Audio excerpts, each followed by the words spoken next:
We have a very serious problem right now. And I'm going to offend YouTube's delicate sensibilities, but whatever. Tim, don't do that. From pinknews.co.uk, they say majority who oppose trans rights and Black Lives Matter movement have warped sense of reality, according to science. Oh, science. It's not according to science. That's hilarious. The first lie. I mean, the title itself is a lie, but it's not according to science. It was just a survey. What they did was they asked people whether they supported trans rights or Black Lives Matter. Then they asked them basic fact questions. They found that those who did not support these movements had incorrectly answered the basic fact questions about crime statistics and things like that. Okay, that's not. I would argue that's not necessarily science to do a survey and ask questions.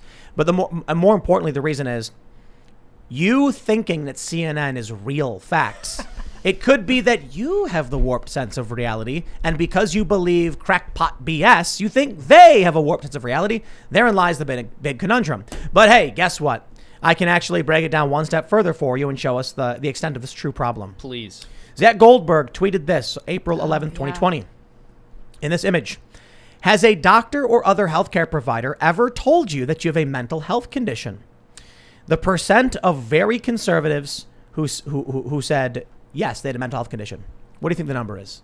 How many very conservatives, non-white and white, answered yes to having a mental health condition? I know that it is lower than the number of people on the left who answered yes. I guarantee it is 14.8 for non-white and white. Among conservative, just regular conservatives, 11.2% of white conservatives say that they have been told by a doctor they have a mental health condition. Very liberal white people, 38%. White liberals, 26%. Ooh. White moderates, 19.5%. Holy moly. Now, some argue it's because liberals are more likely to go to the doctor in the first place. Why? Because they have issues. Boom. Exactly. But they'll say, like, well, no, it's because they all have issues, but only liberals are willing to accept them. And it's like... No, only liberals are willing to force you to accept their issues. Right. So here's the problem. They create articles where they say, you're crazy. You're the crazy one. That's Believe gaslighting. what CNN says or you're wrong and you have a warped sense of reality. You know the differences between boys and girls? You're insane. You see what I tweeted? Something's wrong with your mind. I tweeded a screenshot from the Wikipedia page for a woman. Yep. Yes, and it says, I responded very indignantly. And someone called me a fascist. Really? It's like, I didn't even comment on it. I just took a screenshot of it. For all you know, I was critical of it. Nope, they were like, this is fascism. Anyway. Well, Tim, it is. That's let me fascism. just break it down. Here's what's happening in this country. It's not left versus right. It's not authoritarian versus libertarian. It's not nationalist versus globalist. It's healthy and mentally ill. You think I'm kidding? I've got the data right here. Show the data again. Put it up. Let's play a game. There you go. Take it up with Zach Goldberg. Pew American Trends Panel. The further left you go, the more instances you find of mental illness. Now, the left might say, but you're missing a ton of context. Oh, well, we're not going to make assumptions about what the study says. Like your Pink News study just says that people who don't support your movement have a warped sense of reality. Okay, they're also less likely to be mentally ill in the first place. Well, and it's so ironic because all they do is project. Dissent has been utterly pathologized by these people. If you don't agree with them, you are transphobic, homophobic, Islamophobic. You have some kind of phobia. There's something wrong with your brain. You suffer from a mental illness because you don't bend the knee. I'm going to tell people they're freedom phobic. Freedom phobic. Let's call them agoraphobes. Yeah, there's something wrong with your head. Was there a word for, like, fear of independence? I'm sure. Probably. Well, remember... Fear of personal responsibility. I mean, it's already progressivism. We're already there. Tim, I can't believe you said you're such a fascist. An adult human female is a woman. Yeah, a woman is an adult human female. And that's actually so the foundational thinkers of fascism said that. Like, that's what Mussolini said. Fascism is saying boys and girls are different, and the more different boys and girls are, the fascistier it is. Somebody was like, just like Tim Pool, not to show you the full context. And then took a screenshot of under it where it says a trans woman is a person assigned male at birth who identifies as female. And then I responded, I was like, are you saying trans women aren't women? Ooh, like, because he took an entirely separate segment that said trans women. I mean, I'm saying that. The point is, when the left comes out and says trans women are women, it creates a recursive loop on Wikipedia. Yep. So if you go to woman and it says adult human female, and then you go to trans woman and it says a trans woman is a woman, and you click woman, it says an adult human female. They contradict each other. So I'm not saying this as judgment or in any way disrespect anybody. I'm just saying it is a recursive loop on Wikipedia where they just refer to each other with no clear definition. Yeah. So a system can't support itself, man. If there's no logic and there's no structure by which we understand information, eventually people just stare at the wall confused. Well, that's exactly it. And this is why I've said many times that progressivism is just a word we give to social decay. All that they can do is deconstruct. So they'll look at how male and female are defined, and they'll attempt to pick that apart by finding some exception to the rule, or saying this person doesn't feel as if they fit in with your definition subjectively. But when you ask them to define what a woman is, they do not have a definition. It's, well, someone who feels like a woman. Okay, no, what does that mean? Someone tried today. It kind of went viral.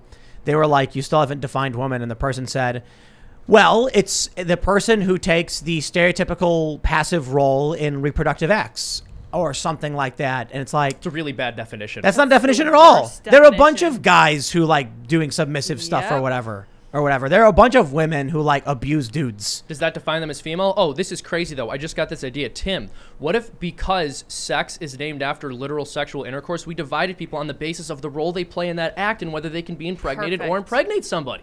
What if we did that? That's smart. Well, see, the problem is it's like that cartoon you made about gender not existing because some people fall outside of the typical definition. Like but those people don't create a new role. Right. Like a postmenopausal woman, they say, oh, well, you know, some women can't have kids because they're postmenopausal. Are they not women anymore? And it's like, dude, no.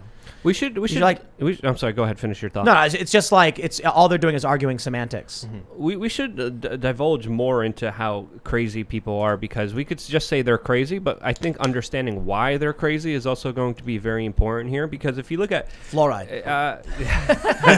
Okay, Alex Jones. I have a theory. I actually really want to get into this. Okay. I really want to talk about this because I think it's worth mentioning, because a lot of people fall for these traps. They don't know that they're falling for it, and a lot of them are victims of it and don't even realize it. But a lot of people who are mentally ill are usually in a constant fear state because of the mainstream media. Their diet literally alters their brain chemistry, especially with sugars and processed chemicals. A lot of the work that people do is sedentary. They don't work. They don't exercise. A lot of social media feeds on the ego, feeds on the narcissism. Yeah. A lot of the people stay out of nature, and they're not harmoniously, physically, together. They're on top of each other, literally bumping into each other, going crazy with anger and frustration because of little space to actually move around freely. And when you look at all those factors, you see, the ingredients list that creates the crazy, and most of those ingredients are made in urban environments in big cities where people are squashed together with their energies,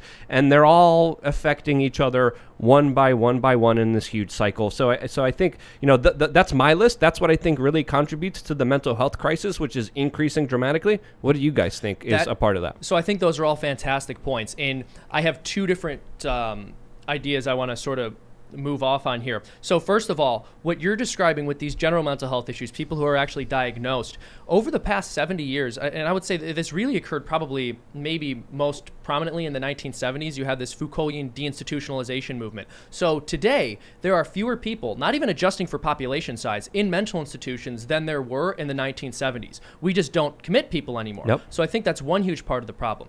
But I want to speak even more broadly, just about people not being able to recognize reality. I think those are all fantastic reasons why someone would develop a serious pathology.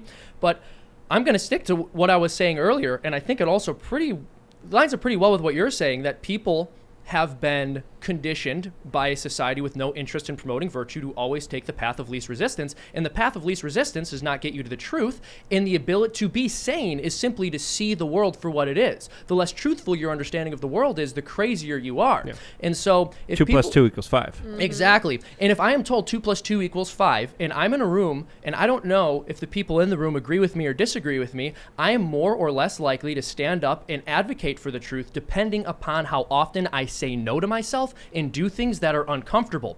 And if I'm not comfortable enough to stick up for the truth, I'm going to stop believing in it. And that's a fact, because can't take credit for this. I don't remember which bishop said this, but you either live what you believe or you believe what you live. Amen. Feels like we're adrift in a sailboat.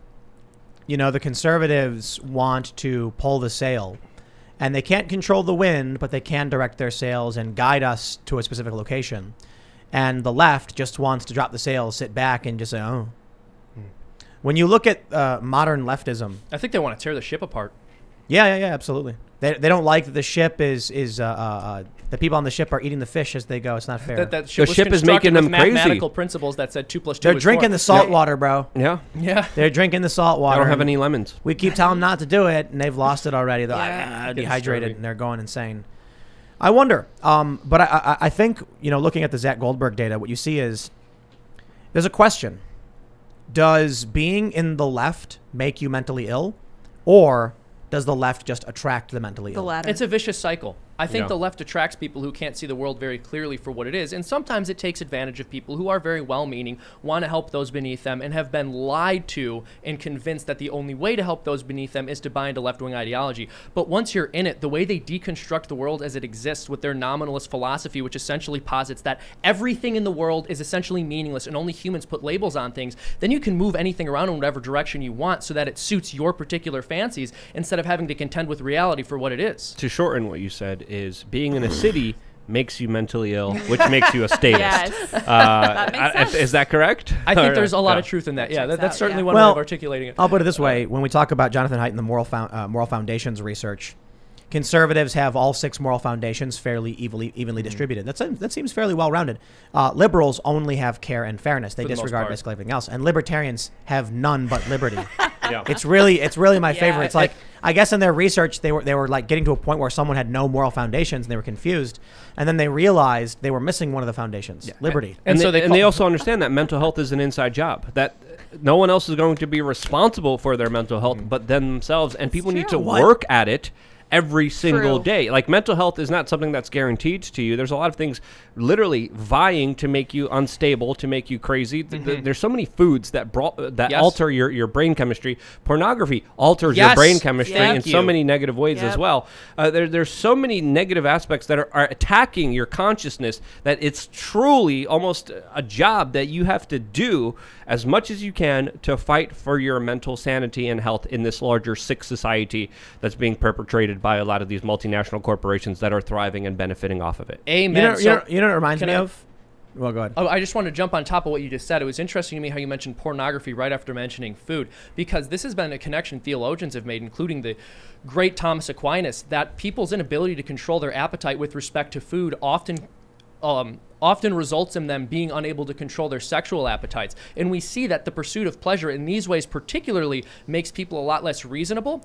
And it makes sense because your sexuality is the part of yourself that really interacts with others in the most productive possible way. It's what you create human beings with. And it's also one of the most intimate parts about yourself. And people who want to claim that your sexuality isn't intimate and that this is a puritanical view will out themselves when you question their sexual lifestyle choices, and they freak out at you because they know it is intimate. They know it is personal. And so when people make the most intimate personal part of themselves directed specifically towards pleasure rather than the good, rather than doing what's reasonable, all of their other actions follow suit. Short term versus long term. Exactly. You know, this reminds me of? You know why women in Brazil have big butts? What? Why is that? You knew that, right, Luke? You know that Brazilian women have big booties? Yes. You knew that? I did know that. I've made many trips to Brazil. I had a lot of fun. You didn't know that? I've never heard this before. Yes, so it's true. Women in Brazil tend to have very, very big butts. Yes, you know why? Indeed. Because they live on the top of hills. In the favelas, so the women, when they're going home, they have to climb up hills, and their legs and butts get really strong, and their upper bodies remain small because you don't use your arms to walk up a hill. And I remember I had a friend in Brazil who was telling me how they were installing cable cars so that they could help modernize the favelas, and he was like, "Man, they're putting our most prominent export at risk, big booties." But anyway, no, I bring this up because the shape of the terrain created something specific to the culture of Brazil. Right. And so when you're talking about how your mind is shaped, I think about it this way. Imagine if you knew somebody who only worked out their left forearm, not their biceps, just the forearm. That was the only thing they worked out. And then one day you see them and they have this massive left forearm, and you're like, what about the rest of you? Like, you'd think they had cancer or something. You'd be like, your arm is really swollen. Oh, it's muscle. And you're like, but nowhere else on your body? What I mean is, your brain is very much the same way, but it can be developed in an infinite number of ways. Your muscles can grow, can shrink. You can strengthen them. You can tune them up. You can do aerobic, anaerobic. You can increase stamina or strength. But your brain can develop in a bunch of different ways. So if you're exercising the same thing over and over and over again in your brain, or a society's terrain is driving you towards mental illness, you are strengthening the mental illness every day. You engage in that behavior. Another example of this is that you're a representation of the 5 closest people you always hang out with, or in more layman's terms, you become who you're around. If you're in New York City and you're around a whole bunch of crazy, schizophrenic, insane people, you're going to slowly be affected by that energetically, at least on some micro level, and literally it leads you to a trail that eventually leads you there if you're around it long enough. Yeah, exactly. I mean, when you're surrounded by people who are always going to validate you and your choices instead of challenging you to grow, of course you're going to devolve into very serious mental illness, or at least a deep inability to see the world for what it is. This is what happens when you take a handful of people. Let's say you take 5 people and there's no clear leader. What'll happen is they'll all follow each other. It creates a whirlpool effect where they one-up each other over and over and over again, where one person says something dumb, the other person validates it, the next person validates them, and then they keep doing that. And then what happens is, you can think of it mathematically. The first person yells out 1. The next person yells out 2. The next person yells out 3. And then it keeps going around until they're in the millions, right? Yeah. But that works with like hatred. The first person says, man, I don't like Donald Trump. The next person says, yeah, Trump is the worst. The next person says, Trump is way worse than anybody else. Then someone says, yeah, Trump is worse than Hitler. And it just keeps going. That's what the media's been doing. There's no leader to stop and say, dude, shut up and stop the cycle and just shut it down. Yeah, absolutely. And then people lose their minds. Thanks for checking out this clip from the Timcast IRL podcast. We do the show live Monday through Friday at 8 p.m. So come back to check us out when we go live.